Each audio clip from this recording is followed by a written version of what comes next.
Yesterday, we discussed the main steps in the learning process. In the recent developments, in the recent net examination pattern continuously changed. So, in these main steps, the learning process are reception, expectancy, retrieval to work memory, selective perceptions, and semantic encoding. So, these main steps in the learning process we discussed yesterday. So, today, in this teaching aptitude, the last topic, the various learning methods, characteristics in learning support systems, and the evaluation system. So under this, yesterday we discussed the characteristics of adult learners, and that continually there are social changes and emotional changes and cognitive development in various learning methods. Under this, uh, Harold W. Bernard, he is a cultural phenomenon social scientist. He gives the two main processes for the adolescent states. So one is rapidly widening life, and second is increasing overlapping between the roles of the child and adult. So this is the two main aspects in the social changes of adolescence. So yesterday I gave one what is adolescence. So main observation is storm and stress. It's a transition from childhood to adulthood. Come to the adolescence, some affecting the following things. Some things. There is a self concept or self identity in adolescence in social change. Demand for more independence to make the decisions. So the generally the adolescent age, the children wants to take more independently, and they take the decision whether it is good or not, and they think more right values and wrong values. So it's a peer to peer to pressure, and they increase the pressure in between their decisions, and they are communicating with all through internet, cell phone, social media. So this is mainly you can observe in this social change. And come to the emotional change. Adolescents, they are facing many problems of morality and being much ambitious. They are favor for freedom, democratic life. So all are emotional changes. According to the Erickson, a psychologist, the conflict of identity, vice versa, identity confusion. Emotional change in adolescence is conflict of identity, vice versa, identity confusion. Generally, early puberty or cognitive changes comes worse outcome for the girls than the boys. It impact on decision making controls also. The emotional change with the unique combination of genes, brain, environment, experience, culture shapes. So there are more confusions about the physical appearance and changes. These are all basically invisible states of thinking and acting. So these are all these kind of changes we can emotional changes we can observe in the adolescence. And come to the cognitive development.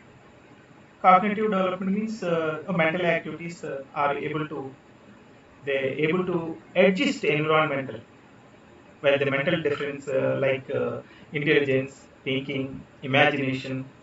So these are all impact on basing on their environment. The cognitive development takes place at different places in different stages of life. Generally, at elementary stage, there are its increase in children's capacity to learn. The qualitative aspects, maturity, The capacity in learning through the interaction of inner power means heredity, environment, maturation. This mental process synthesize, organize, and utilize the knowledge. So that's why Piaget, a famous psychologist, give four stages of cognitive developments: sensory period, pre-operational period, concrete operational period, and formal operational period. In the sensory period, 0 to 2 years, 0 to 2 years. The pre-occupational period is 2 to 7 years. In case of concrete, operation period is 7 to 11 years. Formal operation period is 11 to 15 years. So, in this stage, generally you can observe the systematic analysis of the problem, logical approach towards the situation of the problem, move from one to another learning system, and ability to use their higher order structure. They want to solve the problems, and they want to analysis of the problems, and moral maturity. So these kind of characteristics observed in the cognitive development adolescence. And come to the adult learners. So according to the Malcolm S. Knowles, 1973, according to the Malcolm, generally life is busy, adults are busy. So they are actively engaged in the process of life. They want to take their time out of their process. Adult may ask, how will this benefit to me? What making learn for this worth this effort? So this kind of questions they may ask. Generally, in the adult education, it's based on philosophy. It's called andragogy. Earlier we discussed. Andragogy is art as well as the science, helping to learn adults. In the adult learning, main aim is changing what people know, changing in what can do, changing what people think, changing in what people actually do. What people know, what can do, what people think, what people actually do. So these are the main principles of adult learning. In other words, we can say like this: it's a emphasis on change of knowledge, change of attitude, change of skills. So these are all change of learners. So according to the adulthood, so the basic is continually cognitive maturity. While in India, adulthood is defined as 15 to 35 years, as per UNESCO. 15 to 35. In some other economic cooperation development, they define 24 to 65 years. But adult learning process may be semantic learning in process. It's a formal and non-formal. It may be self-monitored and cooperative sponsored. It may be full-time or part-time learner. So this is the adult learning. So as per Malcolm S. Knowles.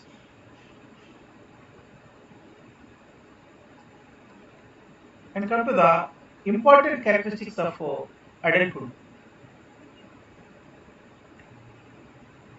Generally, adults are not just grown children. They learn differently from children with maturity. The self-concept of a person moves from being a dependent personality towards a self-directed person with maturity.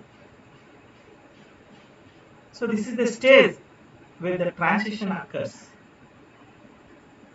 The adults are experimental learners. They are used to make a sense of environment. In teaching community, you may observe adults may know more than the teacher.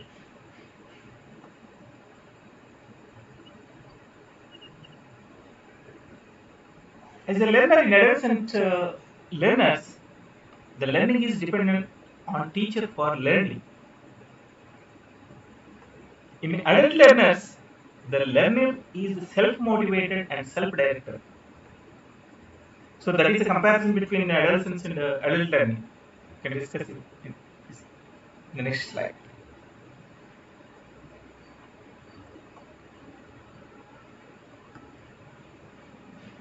So a learner dependent on teacher for learning in adolescence. It's very important slide coming to three slides. Very important topics. Sir, slides are not visible. It's not visible, but when I share, Yes, sir. yes, it's not Yes, visible sir. because letters are very small. I drag that one. Okay. The, Okay, okay. okay, the role of learning experience. In case of adolescents learners, they have little experience, and the experience of instruction is the most influence in case of adolescents. Whereas in adult learners, there are tremendous amount of life experiences. The rich resources and experience become the source of self-identity. Whereas in the orientation to learning, learning is a process of prescribed subject matter. The content is according to the logic of subject matter in adolescence learner.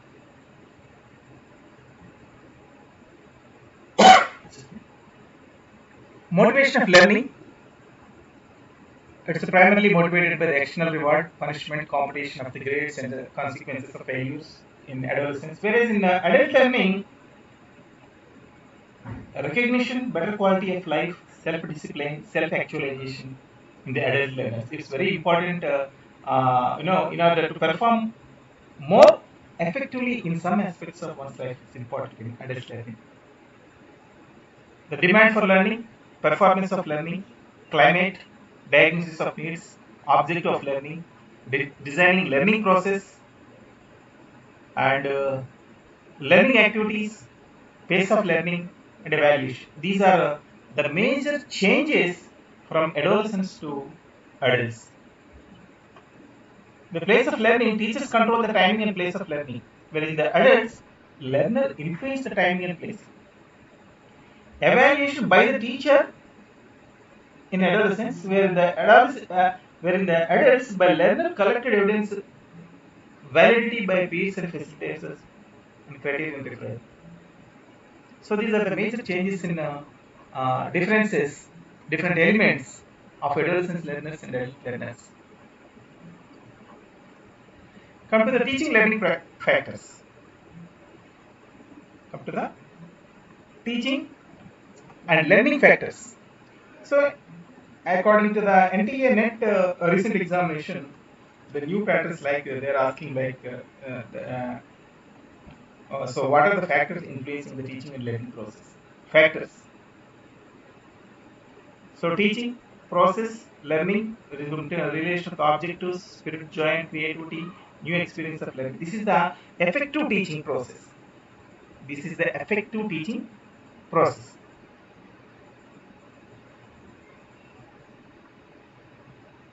Generally, in teaching factors, a good teacher have following qualities.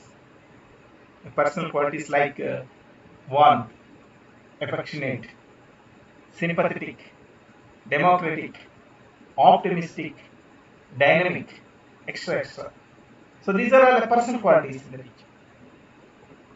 In teaching, a professional quantity competence is like command and the subject is very important. Command and subject matter. Effective communication, proper use of teaching instructional facilities, classroom management, evaluation of student learning. So these are all the professional competencies. Professional competencies.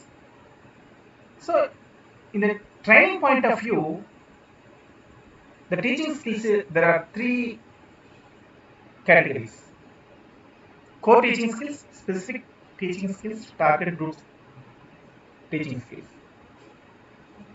The core teaching skills already we discussed in the previous chapter. Again, I am repeating. In core teaching skills, like it's a common for all subjects.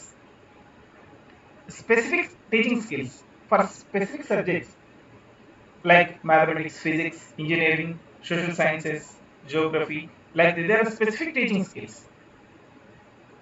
Specific best example is the physics lecturers for IIT examination, G mains examination. Specific teaching skills. Some are in communication. So these are the best examples. And the third group of specific skills are the children, those are exceptional children, those who are able children. So some kind of teaching skills are required for the able. In REC's regional education centers throughout India, they are giving the, and Rehabilitation Council of India also, they are giving a special training for the exceptional children. And some factors practiced by the teacher in the classroom. A teacher having a limited exposure in the experience in the teaching. It's very important. Each and every point is very, very important. Why? Because a teacher have a limited exposure, experience in teaching. Follow textbooks, follow experimental instruments. They are preparing Xerox copies of the notes. They are giving information through PDF. Which of the following is correct? AB, ANC, BNC, AND. These kind of questions recently they're asking the NT examination. So, as a limited exposure, a teacher having the limited exposure and experience, he or she follows the textbooks reading by the students and translate information through lecture, dictate notes, and impart required information. And a teacher having the professional training, reflecting the thinking, is tempted to adapt new ways to teach, involve student in teaching, generate new ideas through problem solving, through group activities, cooperative learning, and adopt interactive approach. So these are the factors. These are the factors practiced by the teacher in the classroom. Sir కొంతమంది online waiting list లో ఉన్నారు sir participants. Yes, I think only one.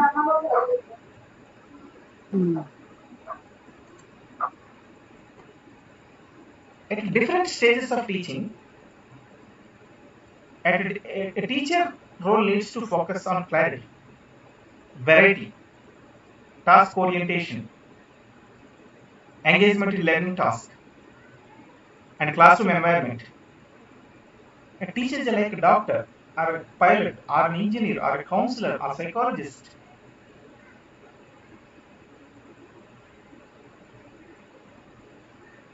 Teaching skills show he or she perform teaching well. They are called meta-core skills. Meta-core skills. These skills helps during the professional coaching. The more variety of sub-skills is called polycrest skills. Polycrest skills. As per the NCERT, the core teaching skills are writing instructional objectives, organizing the content, and introduction to the lesson, structuring classrooms, question delivery, distribution, response management, explaining, illustrated with examples, using teaching instructional facilities, stimulus variation, pacing of the lesson, from promoting people participation, use of blackboard, achieving closure of lesson, giving assignments, evaluating the people's progress, diagnosing people learning difficulties, and taking the remedial measures and management of the class. So these 19 core skills suggested the NCERT. in 1982. In 1982. So how many skills you are having in teaching community, I didn't know. But in the NT examination, so which of the following is not a core teaching skill? They may ask one question like this. Questioning, question delivery and its distribution is what kind of teaching skill? Core teaching or metacore skills or polycrest skills or specific teaching skills. So these kind of questions may ask in the examination. Come to the learning factors. In effective learning, we can notice the following factors. So more intensity of learning, more retention, a joyful learning, scope of cognitive development, self-directed learning, self-motivation for further learning. So these are the factors. Many factors are influencing, but these are mostly notice the important factors in the learning factors. And also we can consider some of automatically important factors is background of the learner. Basing on the background of learner also, the learning process will impact. Nature of learning material. Nature of learning material. It's easy or difficult. Environmental factors like space, physical condition, and psychological support. And motivation, either intrinsic or extrinsic. Learning support, human teacher and parents and electronic, audio video and computer or social media. So these are the learning support systems. So certain qualities for the learners, such as their level of intelligence, their attitude, their motivation, their learning styles, their aptitude, their readiness. So these are all qualities of the learner. These are all qualities of the learner.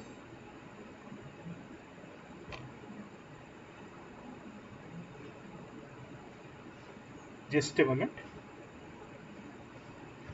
Yes.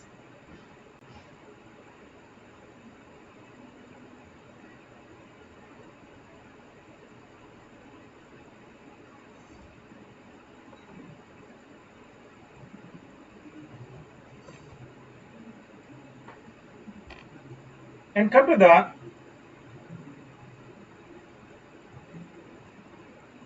teaching support material. Teacher support material. Generally, a teacher support material, what is the aim of the teacher's support material? To support the teacher and student in achieving the learning outcomes of any subject. There are so many ideas and resources. So the teacher and students can discover many other ways. Many other ways.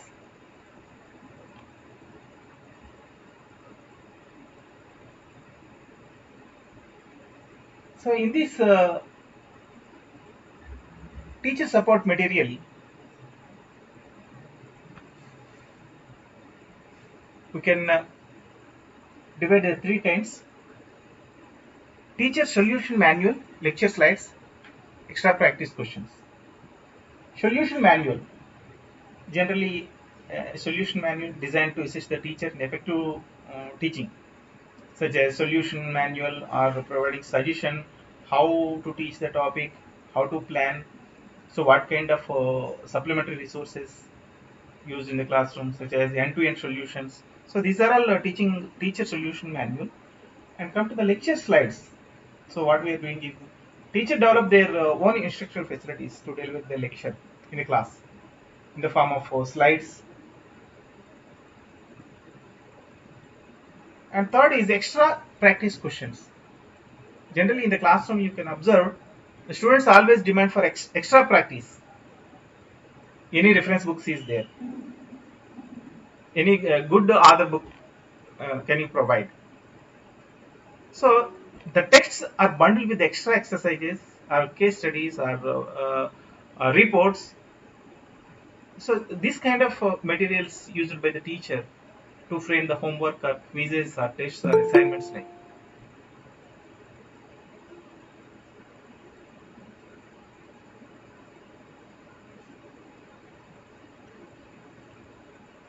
In the learning environment and institutions,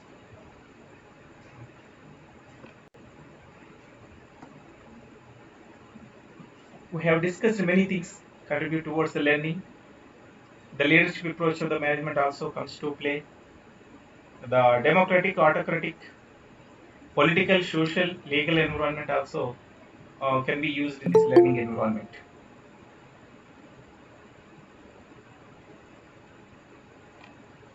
So next topic is instructional facilities. Sir, sorry to interrupt, sir. Are you presenting any PPT because we are not having any slides or in the screen? Are you presenting any PPT here? So now the PPTs are visible to you, ma'am. No, sir. It is not visible in the beginning. No visible. Only voice is there. So why you are asking? Only Yes. yes, you are today. You are Only not. voice is there. Only we are learning the subject, but we are Yes, not Oh, understanding oh. the subject. So why you are not yes. saying? Today you are not Wait, share the wait, slide. wait, wait, wait. I told sir first. I told you. Oh, actually, And one more thing also, participants sir, we got in, participants keep on they are joining. So that's why I didn't concentrate on that. Just wait.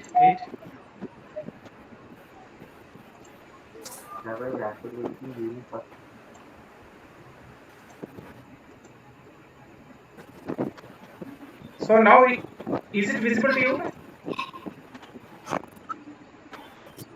No sir. no, No, sir, sir. your screen No, no, actually. not visible. Only voice is clear only. Yes, just Yes, now we can now visible your visible. screen, sir. Wait, ma'am. Now it Your Wait. is screen visible. is visible, sir. Now, is it visible? Yes, Yes, yes. yes. Yes sir.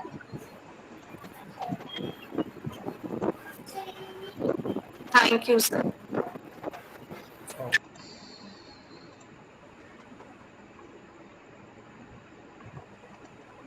So the instructional facilities.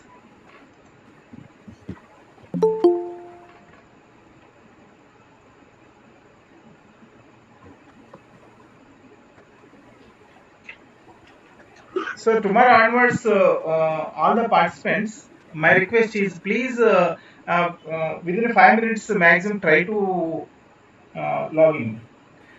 So till 8 Okay o'clock, sir. they keep on. Okay sir. Let's make some disturbance for me. Okay. Sir, the link will be the same thing for every day, sir. No, no, ma'am. Every day the link will be changed. Okay, because this is the first class I'm coming inside, sir. Yesterday I tried, but I'm not able to come. Sir. This is the first Okay. class I'm coming. So okay. Thank you, sir.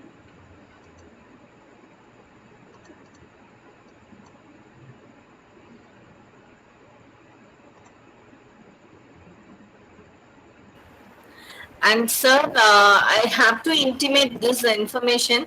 Some of the participants are waiting from 7:30 for the admit. They are in the waiting line, and but they are not able to join Yes, the meet. yes, And ma'am. After I, your call, I noticed and immediately I put an admission. yes, and so what I feel is from tomorrow onwards, I make them to join. I will be there to admit so that you can concentrate on the Okay, classes. okay. Sure, ma'am. Sure, sir. Thank you, sir. And Thank you. participants, sorry for the trouble. We will rectify by. We will see that it will not happen in the future classes. Okay. Thank you. Yes, sir. You can continue, sir. Thank you. So come to the instructional facilities. I hear and forget. I forget. I see and I believe. I do and I understand. So Confucius, the famous quote related to the instruction facilities. As per the new NTA net examination, teaching instructional facilities, teaching learning materials. So these kind of questions earlier they didn't ask the previous examination, but from the last 19, 18 last batch and 19 batch, all batches examination, they'll ask the one questions definitely in instructional facilities. There are a teaching instructional facilities includes visual instructional facilities and audio instructional facilities. Both video and audio instructional facilities is there. So in this facilities, also instructional facilities also known as teaching learning materials, TLMS, teaching learning materials. Generally, they used for teaching learning process very effective. It helps the learners to achieve the learning outcomes of the classroom teaching and learning. So here, some of the major main benefit of teaching instructional facilities in the classroom, we can discuss motivation of the for motivation of learner. Motivation of learner. Generally, so getting or capturing attention is the first step of any learning teaching instructional facility. It helps the attention to the learner in classroom. So teaching instructional facilities provide a variety of stimuli. It helps the making classroom and teaching is very more and more effective. The second one is based on maxims of teaching. This kind is used to teaching instructional facility for exercises based on maxims of teaching. Maxims means equality, a new kind of technology, new kind of teaching methods. Third one is better retention of information. In this method, the more number of sensory channels involved in the interacting teaching instructional facilities and the retention of information. So the learning will be effective and will last long. And fourth one is teaching instructional facilities facilitate change in attitude. So with the pictures, models, etc., these will change the mood, change the attitude. It helps in the inculcation of a positive attitude of learners and better organization of classroom teaching. Let a teacher organize learning experience, making them realistic as possible. Realistic as possible. They need to visualize verbal teaching instructional facilities and present accurate data in an organized manner. So that is a better organization of classroom teaching. And facilitate holistic learning. So, keeping in this view, a learning objective in cognitive, affective, psychomotor domains. So their learning experience need to be provided. So in the classroom, you can observe with this kind of example, this kind of real examples we are putting in the classroom. Promotion of scientific temper. They promote the scientific temper, which one of the main goal of the education, promoting the scientific learner. The practical applications, theoretical knowledge and practical applications we can implement in the classroom. And making learning fun. Learners enjoy the novelty of handling new objects, learn new concepts through them. The concept of forming, concept formation. Generally, a teacher uses the instructional facilities, the information and attainment of concepts among the children. It's very important in the concept formation. The children are able to understand them and not to resort to rote learning. So these are the instructional facilities. And come to the education psychology, education technology, educational technology.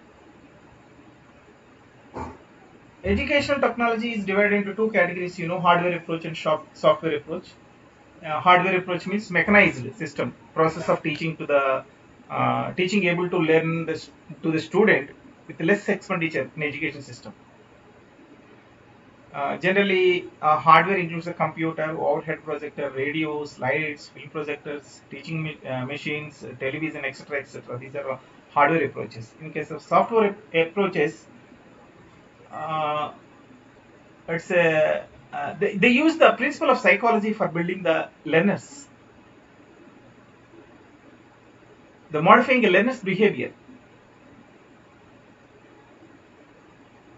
Software approach is categorized by task analysis, writing a precise objectives, selecting appropriate learning strategies, and reinforcement of responses, and constant evaluation. Newspapers, books, magazines, educational games, flashcards, extra. These are all forms of the part of software approach. These are all forms of software. So you can divide in three kinds: audio instructional facilities, and visual instructional facilities, and audio visual. In case of audio instruction facilities, we spend 50% of time in hearing. It reflects the importance of audio media in our life. So examples, instruction facilities like language labs, radio sets, sound distribution sets. These are all audio instructional facilities. Come to the video instructional facilities.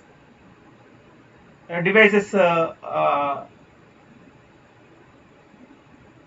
Example: the posters, flashcards, charts, bulletin boards, maps, models, photographs. These are all visual instruction facilities. So through these visual instructional facilities, you send the message. Send the message. Come to the audio visual instructional facilities. It helps in completing the triangular process of learning. There is motivation, classification, and stimulation. Generally, the instructional devices they are using simultaneously both the audio and visual out of five senses. Or we are having five senses. See, 80% seeing is 87%, and hearing at 7% is the major one. Attract the attention and increase the learning. Out of five senses, seeing is at 80%, 87%, and hearing at 7%, and the remaining environment. So it attracts the major learning process is very effective and increase the learning. So example of audio visual effects is TV, video films, documentary films, short movies. These are all uh, uh, good example of audio visual. So- and the functions of audio visual facilities.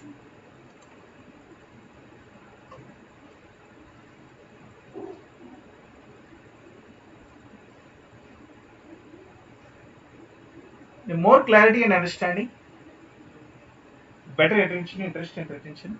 It helps in faster and comprehensive learning, better access, save instructions time, supplement the spoken word by combining audio visual stimuli. So this is the major points in functions of audio visual instructional facilities. So in these audio visual instruction facilities, some limitations is there. Generally, learners they form impressive audio visual instructional facilities, supplemented with the required explanation. So that is one of the limitation. In some cases, teaching may be narrow down with a few big ideas. not giving a complete picture of the subject. That is one of the limitation. So with this kind of limitations, audio-visual function facilities sometimes may not effective to the in learning process.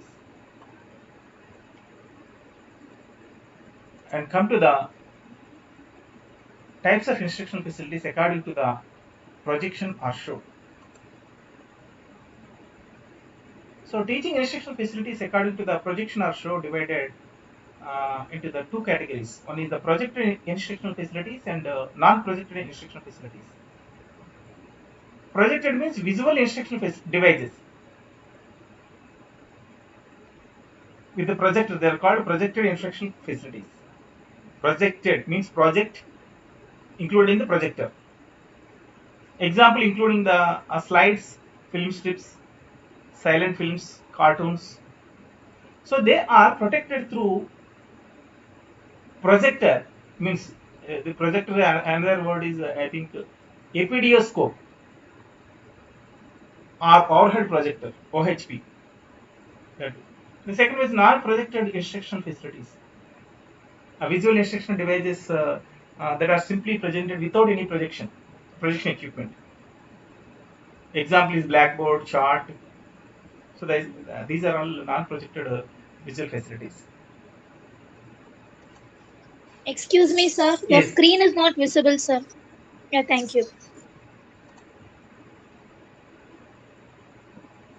So these are the example in case of films, charts, in case of graphical. So these are the for your understanding only. I show the slide to you. In net examination, they may ask. So apdioscope used for what kind of related to what kind of instructional facilities? Projected, non-projected, and the same way telephone and mobile. These are all comes under non-projected instructional facilities. Comes under which category? Graphic, display boards, 3D, audio, activity. So the questions may ask like this.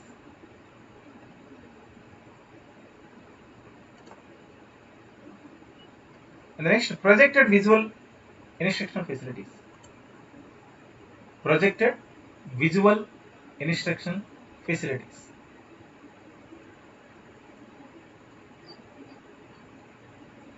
In this projected visual instruction facilities, one is the direct projection. One is the direct projection. Any visual facilities used for magnification of image on the screen, like our slide sometimes it make it blur or sometimes the screen may not visible. So some semi-dark conditions, the images are not clear, the images are well cleared. So these kind of visual instruction facilities, magnification is very important. So this kind of facilities is called projected visual instructional facilities. Projected visual instructional facilities. There are these are three kinds. One is the direct projection, indirect, and reflected projection. So under this category, slides. Slide is a transparent mounted picture projected by focusing a light through it. A projection may be made with a screen or the white wall or the white screen like this. Screen of 35 mm, now it's 70 mm films. Generally they are using. During the training programs, seminars, workshops, group meetings, in exhibitions they are using the slides. And overhead projects, So these overhead projects, headed project, handheld projects, handheld projector. It's a small pico projector. handheld projector, also known as Pico projector. By using the new technology, it's a very handy projector. With your mobile, you can focus that particular slide or film or movie and a particular wall or screen. And video projector, and OHP, opaque projector or episcope. It's also called epidioscope, and film strips. So these are all comes under the projected visual instructional facilities. And non-projected visual instruction facilities is there. Under the non-projected visual facilities are charts. So in the charts, many kind of charts is there. Process charts, organizational charts, tabular charts, time charts, tree chart, stream chart, sequence chart, flip charts. So there are different kinds of charts are there in non-projected visual instructional facilities. And the graphs, pictures and photographs also comes under the category. Graphs, maps, flashcards, diagrams, posters, display boards like our whiteboard, blackboard, bulletin board, and recently pegboard. Pre-drilled pegboard means pre-drilled. Every spaces and holes are there in the board, uh, and three-dimensional boards. So these are all comes under the non-projected visual instructional facilities. And come to the mind Sir, mapping. can you give me an example of reflected projection, sir? Which one, ma'am? A reflected projection you have mentioned, sir. What is an example of reflected projection, sir? Reflected projection. Okay. Yes, sir. So direct projection means we are giving the light on that particular OHP or handle projector. So that is opposite to that direct projection.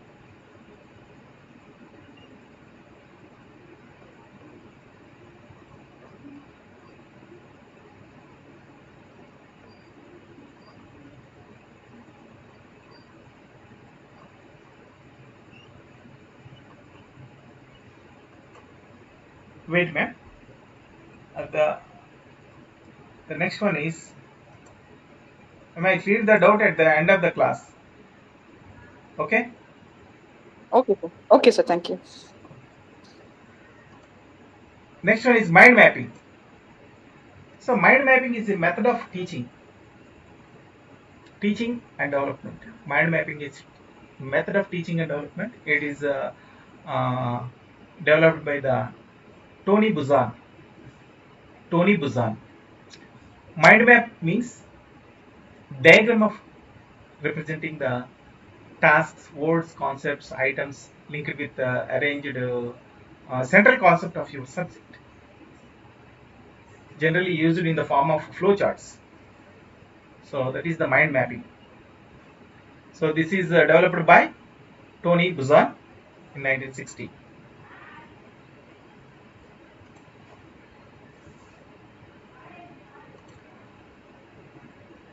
Under this,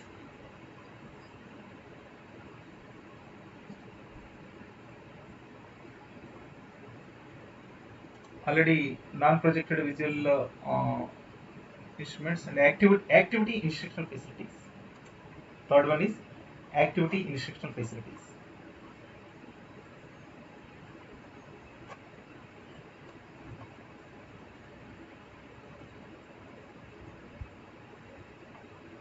In this activity instructional facilities, the first one is example is field trip.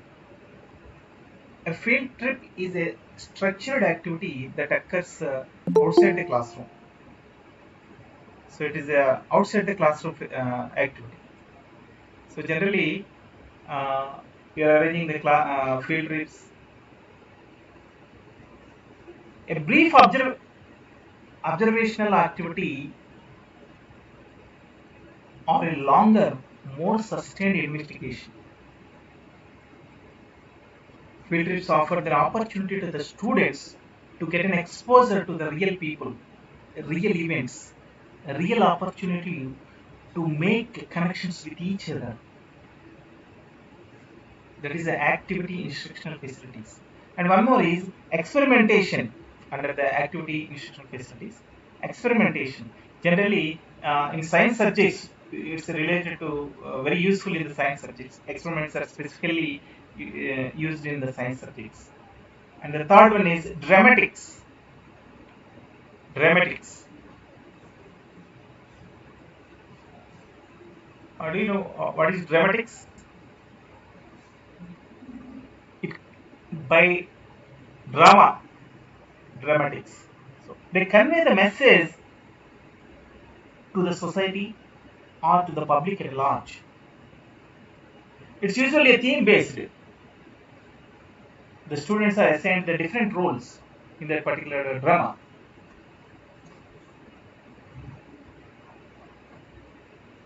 And next one is teaching machines.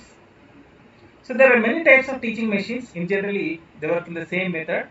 The teaching machines in the present, they're usually programmed, particularly useful for the subject where to require drilling of the students, such as arithmetic, mathematics, foreign languages.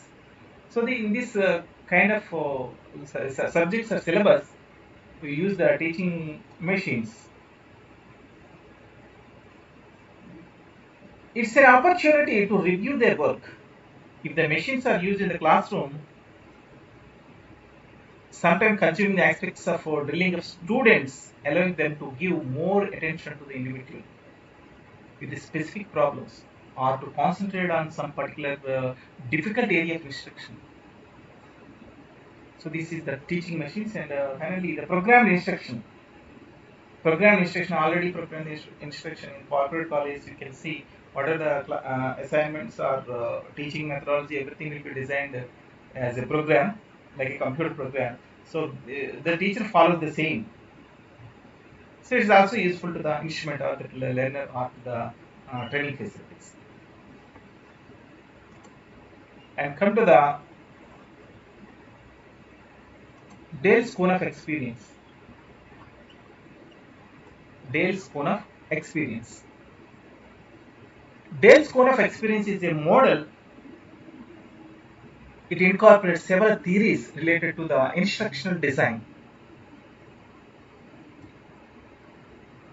Dale cone experience related to instructional design. It's a kind of learning process. In 1960, this one developed. So in this learning system, they developed that this learning is by doing. This learning is by doing. Became known as the experimental learning or active learning. Experimental learning or active learning. So this is all about Dale Cone's experience. So generally, people generally remember learners are able to learning outcomes.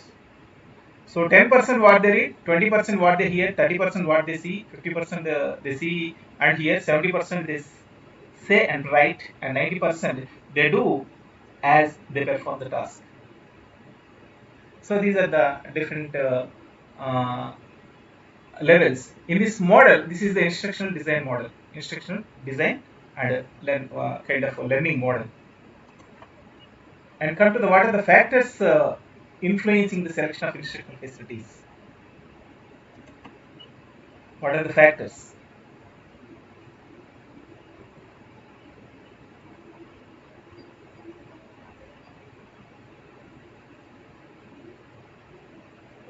No single thumb rule can give a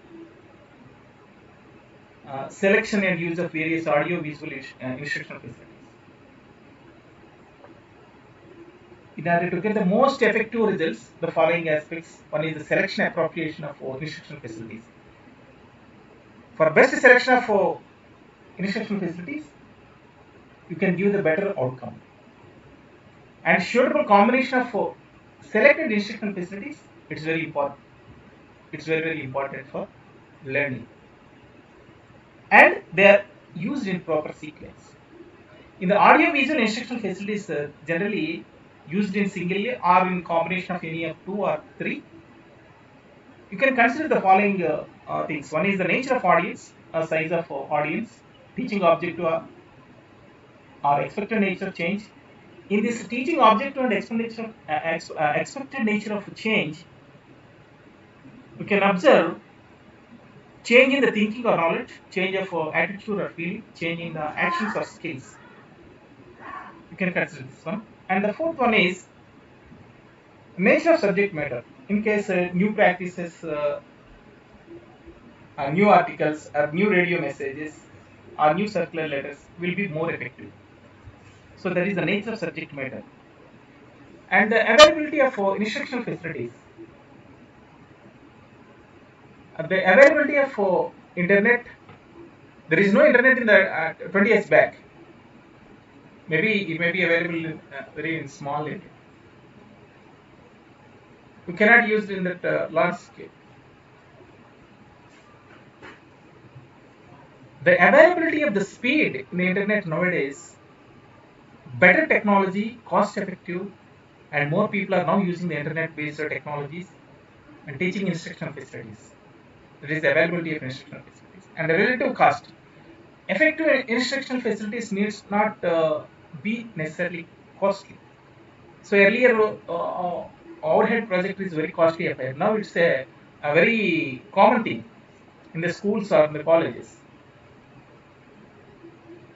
The amount expended on audiovisual facilities in relation to the effectiveness also is the most important consideration in this selection of that particular facility and their use. That is the relative cost. And come to the factors influencing the important tips for better classroom management. Important tips for better classroom management.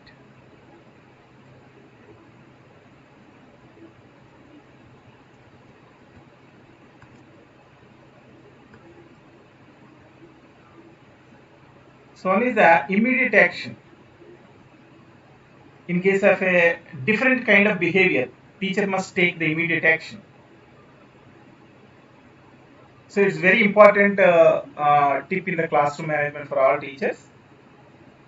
Generally, a question asked in net examination. For example, a student is misbehaving while the class is going serious. So what kind of action the teacher may take? Immediately he get out of the class, or he counsel them, or send to the office, send to the principal, or calling your parents. So which one is the best? So this kind of questions every time they are asking. So that's why these 6 points are very important. Immediate action. In case of different behaviors or deviant behavior, the teacher must take a immediate action and stop teaching in the case of misbehavior. The moment that the teacher is stops the teaching, it's clear that teacher means business, and it will not tolerate misbehaving in the class. Changing the seats. Students disrupt the class, immediately change the student, separate the troublemakers in that classroom. Adapt and sensitive. In case of the entire class is gradually getting out of the control. What is the signal? For example, after 8:30, many participants may leave. Gradually, one by one, they are leaving. So, what is the signal to me? Anyone can tell me? What is the signal to me? You have to take a break. No. Or you have to take a pause. They are not The interested. activity is boring. The activity is boring. They are not interested. Yes. The best way, the best way of that kind of situation is controlling them by changing the activity. Controlling them by changing the activity. Uh, if they are reading immediately, switch over to the writing task. For example, in the classroom, they are reading, but the class is completely out of control. So immediately change the another task to write the writing activity and counsel after the class. One of the most effective way for tackling the students by giving counseling after the class. So generally don't shout the anything in the classroom or the student. Why? Because they are very sensitive nature. They are very sensitive nowadays. The students are very sensitive nature. So after the class, they counsel them. So that's why more psychologists are needed in the even the schools, colleges, even higher education also. Okay. And talk to the parents. In several times, talk with the parents will improve the behavior of the students. But nowadays, the parents are not able to. Only few parents only take the responsibility, this kind of responsibility. Otherwise, they are giving a complaint over the teacher. That's why some teachers may not give any kind of complaint over the students. So it would give better insight to the reasons for the indiscipline in case of any by the individual students. So these are important tips for better management of the class. And next one is the evaluation system. Under this evaluation system, evaluation means it's a systematic collection. So teaching has been defined the process of facilitating and learning. Learning is broadly defined for process of acquiring knowledge, attitudes, skills, habits, and abilities. Teaching and learning and evaluation are the three interdependent aspects of educative process. Teaching, learning, and evaluation. These three words and these three are interdependent. There is a direct relationship among these three in education system. So what is the evaluation? It's a systematic process of collecting the, analyzing, interpreting the information to determine the extent of which instructional objectives are being achieved. So one quote by BB, an education psychologist: evaluation is the systematic collection and interpretation of evidence. Learning as a part of process to a judgment of value with a view to action. So one famous quote. So under the evaluation system, so there are desirable characteristics of evaluation system is there. Under this, so some are desirable: comprehensiveness and continuous.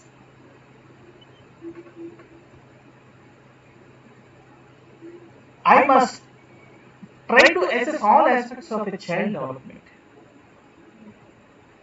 So different techniques may be used in the classroom as a teacher to evaluate the performance of the child. That is the comprehensiveness. And continuous. Continuous means, so generally in the schooling, it's a continuous process in education. It's not just for examining. It's a part of evaluation process. There's no fixed time for the completion of evaluation work. It's a continuous process. So you can, that is in CBSE system, continuous comprehensive evaluation, CCE, continuous comprehensive evaluation. It's based on two parameters. CCE helps in improving the students' performance by identifying their learning difficulties. It is from time intervals in the right from the beginning of the academic session.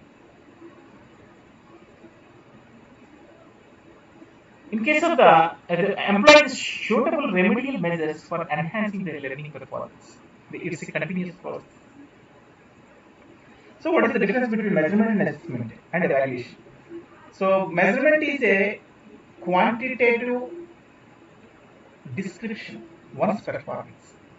For example, a student scored 90% in mathematics, 70% in science, 60% in social, 70%, 35% in Hindi, 60% in English, like that.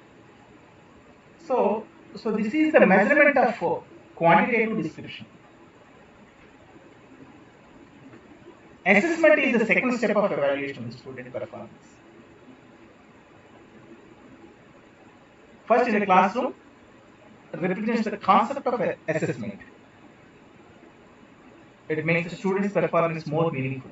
Unless we interrupt, analyze the rank order or comparing one individual to another individual or average score of the group, we cannot find out the relative position of the group on a particular learner.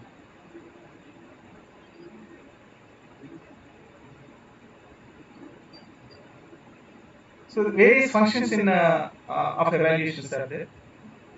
Evaluation does not summarization of the result. It's a direct improvement of the system as a whole.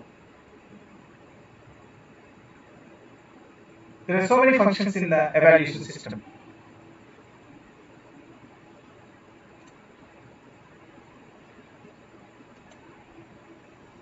So today I just coming 10 to 15 minutes I will finish the evaluation system. This is the last part of the teaching aptitude. So please bear for one more 10 to 15 minutes. So under the functions of evaluation, so feedback. So feedback is very, very important. Already to assess the strengths and weaknesses of that particular assignment or task. Motivation. So more realizing that to evaluate people as a student work hard. So better guidance. That is the growth for the people.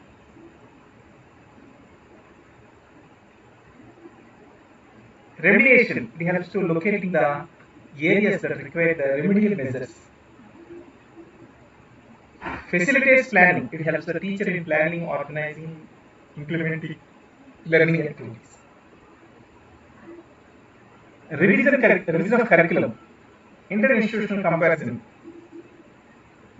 Educational decision making. Education decision making relates to the selection, classification, placement, promotion. Okay. And finally, the submission of the project, progress report to the parents. That is the final. That is the function of evaluation. And come to the types of evaluation.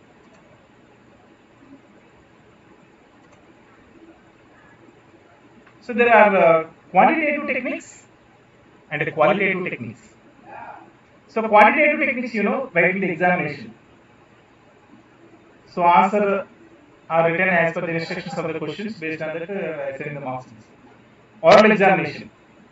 It is a supplement of written examination. A test of reading ability, pronunciation, viva. These are the examples of oral examination. So in this contest, in the NT examination, the question may like that. So viva wise is what kind of evaluation under quantitative analysis or qualitative analysis or functional analysis. So in which technique viva wise is used? Okay, I come to the practical examination. So these are necessary to test experimental manipulative skills for the learner, particularly in subjects like science, technology, agriculture, craft, and music. So practical examinations will be there. And come to the qualitative techniques. Under the qualitative techniques, observation and review. Observation is for evaluation of the behavior of people in controlled and under controlled situations. So carefully observe the behavior of the behavior and recording it. interview sometimes. That's why in psychologists, some psychologists and some specialists in interviews, their observation and interviews.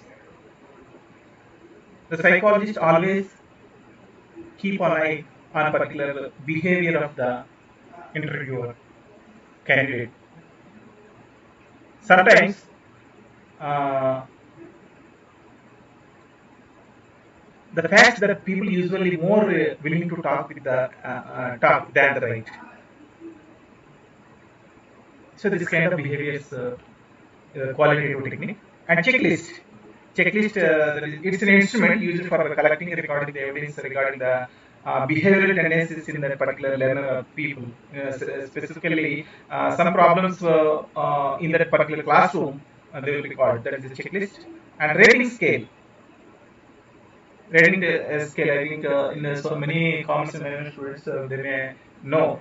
Uh, it's a term applied the expression of opinion or the judgment regarding the situation. A rating scale is a device which judgments can be quantified. Judgment can be quantified. When you go to the shopping mall, a particular product shopkeeper representative come and what is the experience of your experience in this mall, what you are buying. So buying facility, so payment facility, or any you are facing any kind of. So they prepare the rating scale based on the cumulative records. Cumulative records, cards, dailies, people, some other devices, they are used for the evaluation process uh, to know the behavior of the child. To know the behavior of the child. And come to the types of evaluation on basis of instruction. So that is the placement evaluation. Placement assessment is entry behavior. It calculates or determines the knowledge and skills of the student. And formative evaluation, it is the internal evaluation. During the program, before the competition of that particular event, it focuses on the process conducted more than once depending upon the length of the activity. The feedback regarding on the success or failure attain the instructional objectives. So that is the formative assessment. And come to the diagnostic evaluation.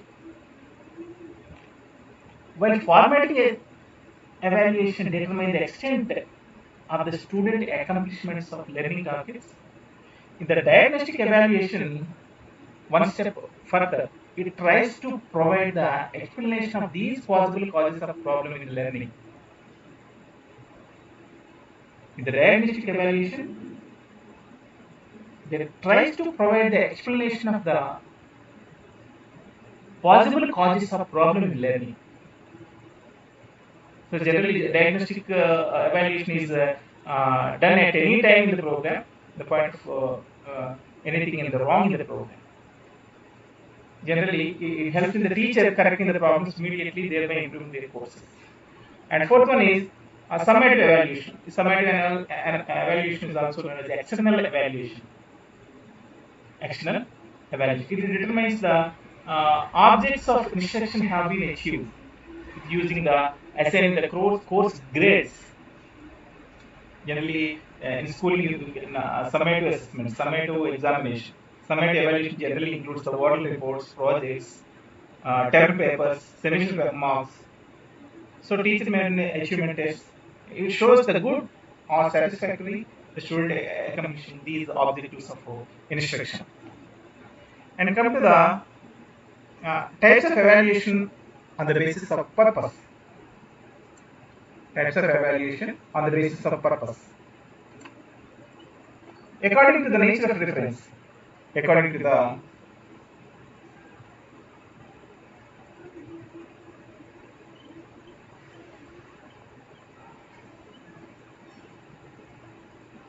one is the diagnostic test. Why they are using the diagnostic test? It's the area of learning. A learner may need the remedial course. They provide a profile that a learner knows does not know. It consists of a battery of number of subtests or sub-areas. That is the diagnostic test. And one more, the aptitude test. It's basically said the predictive function, identifying the potential talent and desirable characteristics in the learner. Achievement test. This test aim is measure the extent in which the object of the course has been achieved or not. That is the achievement test. Usually, end of the course, exams may take the typical example of an achievement test. Sir, your audio is not clear, sir. And come to the proficiency test. So this test aim is generally availability of person at a given time. Availability of the person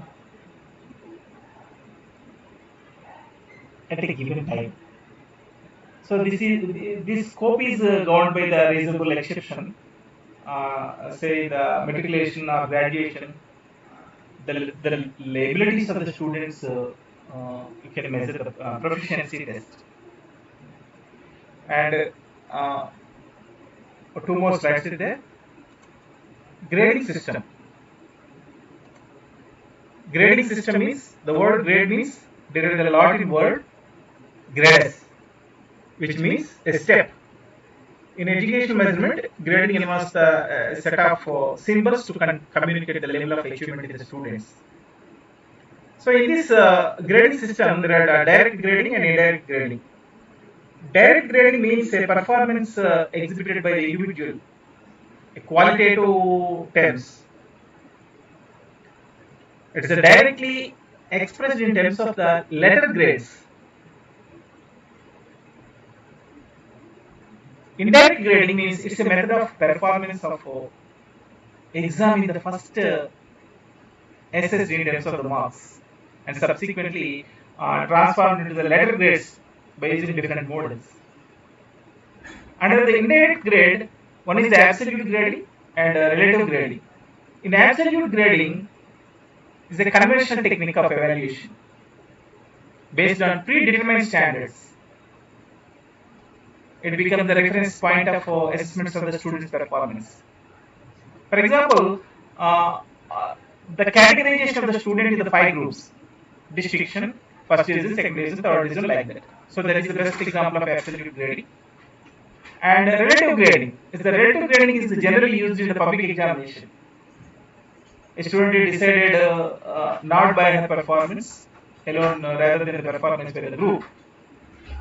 This type of group is popularly known as grading on the curve. Grading on the curve. And last but least, choice-based credit system. Choice-based credit system. So as per the new educational policy in our country, bring to reform in Indian education system. The important one include the innovation, improvement of the course curriculum, introduction of paradigm, shift in the learning and teaching. The education plays an enormous significant role in the building of nation. The advantages of this CBCS, choice-based credit system.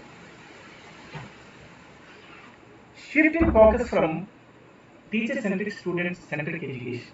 The main advantage is CBCS allows a student to choose interdisciplinary courses. For example, you are studying engineering in first year in particular subject. The second year you may go to the second year one more additional option. You can transfer from basing on their grades. You can transfer to the one university to another university, one college to another college based on their this kind of system. CBCS flexibility of the student to study different times in different institutions, complete their one course. It's a mobility of the students. So credits and one institution transfer to the another institution automatically.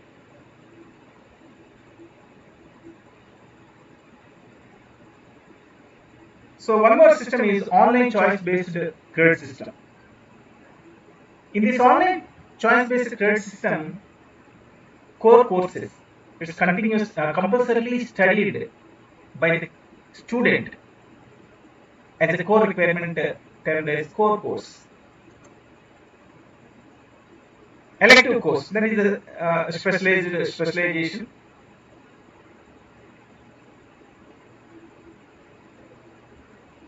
In the specialization subject or discipline or domain, the candidate proficiency in effective manner. Third is discipline specific elective, DSE course. Elective course may be offered by the main discipline or subject or discipline. The university may offer that particular course as a domain. The elective course interdisciplinary nature, it is offered by the main discipline or subject study. There is a discipline specific elective. And dissertation or project. So with the advisory support or guide support, you can do the dissertation or project. And generic elective, GE, generic elective course. This course generally chosen by the generally from unrelated disciplines. For example, a student studying final year engineering in computer science. Suddenly, he changed that decision and make a generic elective as a psychology or geography or political science or maybe public administration or anything. And next one is ability enhanced courses. There are two kinds of ability enhancement courses. Ability enhancement compulsory courses, skill enhancement courses. Ability enhancement courses based upon their content leads to the knowledge enhancement. Skill enhancement courses, it's a pool of courses designed to provide value-based courses. The state government and central governments are flexibly decide the common minimum syllabus for the core papers as per the curriculum prescribed by the UGC.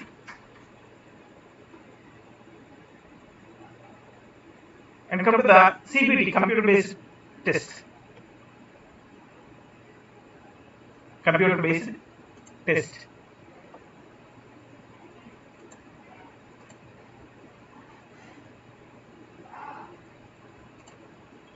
So computer-based test, CBT or net examination also CBT-based examination, computer-based testing. In changing the pedagogical methods, it's a transforming the learning, transforming the curriculum in education institutions, basis on computer-based or paper-based testing is going on now. What are the benefits of CBT? More frequent testing opportunities, data-rich results, increasing candidates, research, streamlined logistics. So many advantages are there. There are two types: linear test and adaptive test. In the linear test, full-length examination with a computer select different questions of individual without considering their performance level. In adaptive test, computers select the range of questions based on individual performance level. The questions are taken from very large pool of possible questions or question bank. It is categorized by content delivery.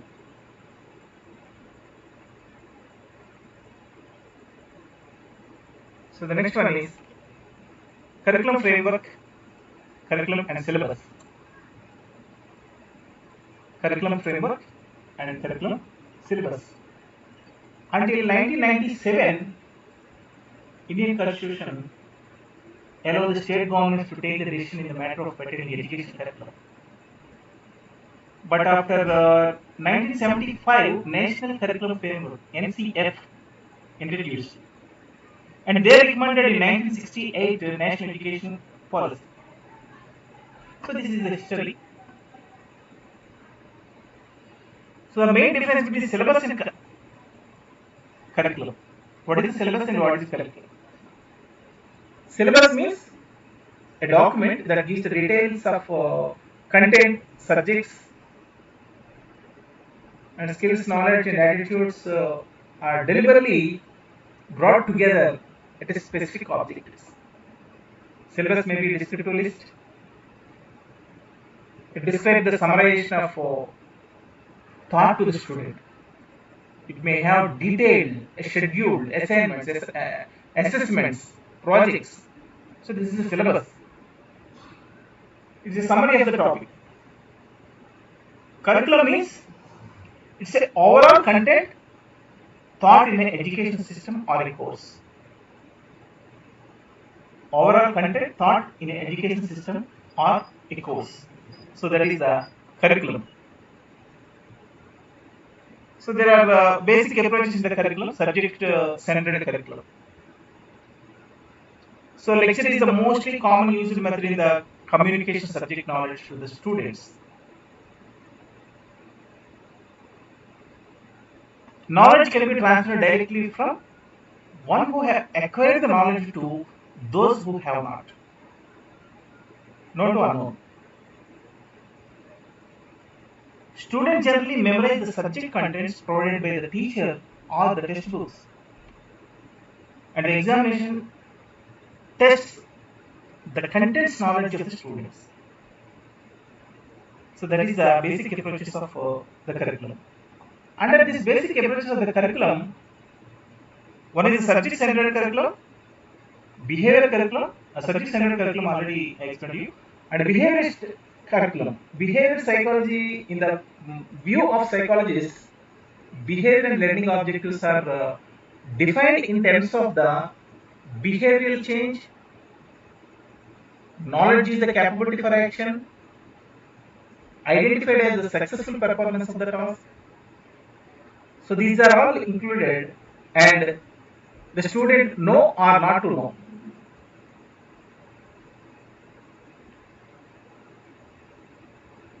So the scope of behavioral theory is a competency-based curriculum, criterion-referred curriculum, mastery learning, performance learning. These are four kinds of behavioral theories under the behavioral curriculum. And finally, learner-centered curriculum. The purpose to stimulate the growth of learner is the teacher must trust the innate abilities of the learner. Innate abilities of the learner.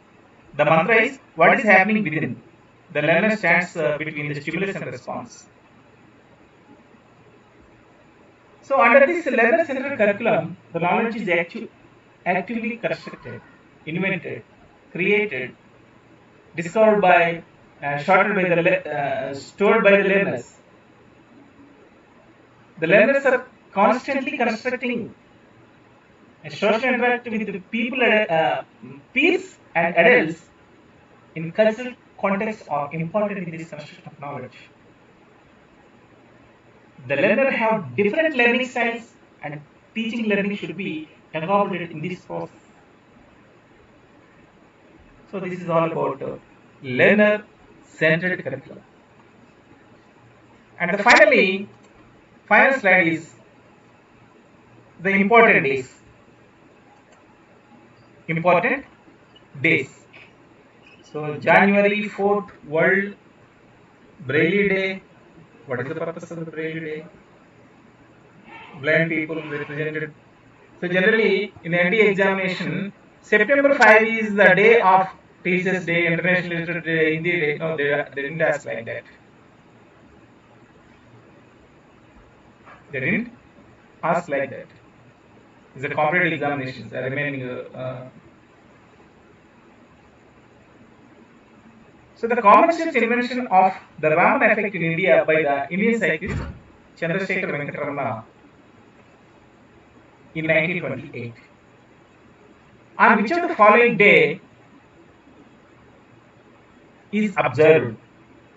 National Science Day, February 27, National Science Day, February 28, National Science Day, March 28, like that they are asking the questions. So this is all about related to the education. Number 14 Children's Day, 20 Universal Children's Day. So they related the background of that particular day. They asked Basing on that only, the dates will be must be remembered. Okay. Today I'll